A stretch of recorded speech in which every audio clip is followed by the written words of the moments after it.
It's interesting, when EJ said to me, you've got 5 minutes to talk about your cultural fit, I said, you're giving me 5 minutes to talk about 25 years of my life.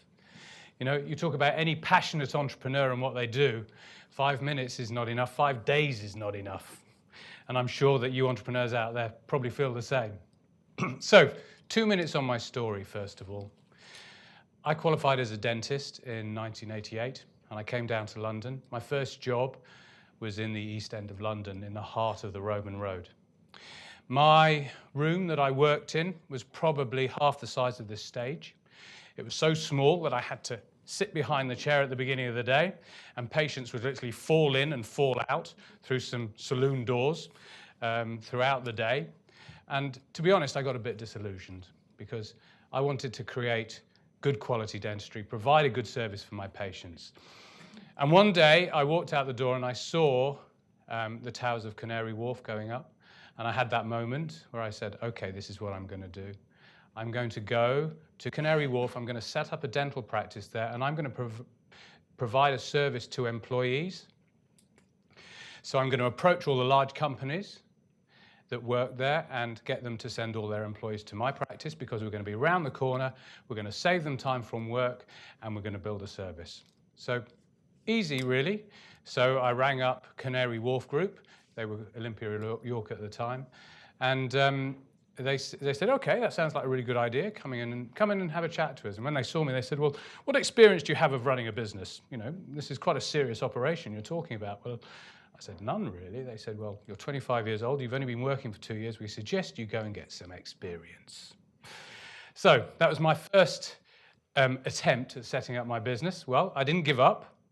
And I think that's probably one of the first lessons we all learn, is that when you really believe in something, you don't give up. So I continued to develop my idea, and eventually I found a company that was going to get the medical contract, and I approached them. And I set up Barbican Dental Care in the city. And I approached all the large companies in the area and set up dental plans for their employees, to cut a long story short, and built that business over 25 years. So I had a product, but on the back of that product, I wanted to provide the service. And so if you're looking for, one of the questions I was asked was, in the benefit of hindsight, what would you think about in terms of if you want to sell your business? And I think one of the first things that I naturally thought about was, what was going to be the fit? Who was my business going to fit with? So I had not an insurance product, because I wasn't an insurer, but I had a product and I had a service on the back of it, and the two fit together. So I completed the whole chain, from selling the product into the company, but delivering the service to the individuals on the back of it. So for me, my fit was a company that perhaps had a dental insurance product but didn't have dental practices, or a large dental practice provider that wanted a product and go out to companies, and they hadn't done that before. So my natural fit was someone like Bupa, and it took probably 4 years to complete that sale. They decided that they wanted to get further into the market, and they approached me. But it was very important for me at the time to have a proper cultural fit. I'd built a business and a very loyal workforce of about 80 or 90 people. And for us, it was very much a service-led business, and it was about the quality of service that we delivered to our clients. And I wasn't going to just throw them in with the sharks, because they had backed me right at the beginning, and I wanted to continue to back them. So I had a lot of very in-depth conversations with Bupa, and I pushed them very hard on what they were going to provide for me and my employees moving forward. And they've been true to their word, actually, and they've been a very good company to be with. They've enhanced the services that we can provide, and they really have looked after our people. I think one person out of the whole group has left in the last 3 years, and it's been a great journey. So when you're thinking of selling, you approach companies.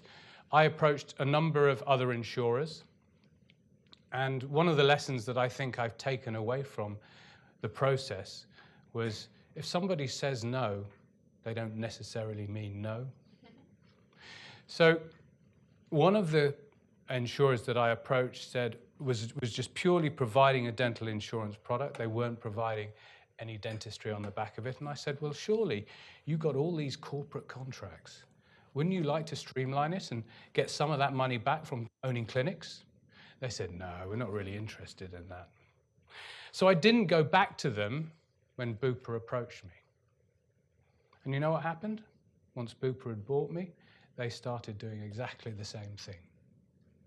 So the lesson to me there was I should have gone back to them and said, I've now got somebody that's really interested. Are you sure you're not interested? So that cultural fit, I think it's something also that you have to think about if you're going to stay on in the business. Don't get taken by the money, because whatever they promise you is never going to be enough if you're not going to be happy. I stayed on with Bupa. I work as a dentist 1 day a week still in Moorgate. And I work as a consultant to them, and I help them with strategy, with their overall business. And it's a very enjoyable experience. I have none of the hassle. I dip in and I dip out and I do all the things I enjoy, and when I don't want to do it, I just say, I don't think that's for me, which is lovely.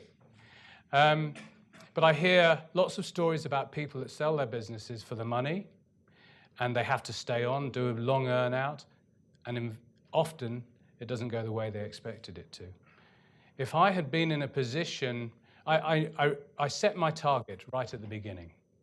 I said to myself, this is the level that I've got to reach in terms of the sale of the business, otherwise it's not going to happen. And I wasn't going to let them chip me away. Now they're commercial people, they're good people, but they're commercial people. But I would not let them get below my threshold. And I think it's really important at the beginning to set that threshold for yourself and be really willing to walk away if it doesn't get hit. Because otherwise you'll always feel shortchanged.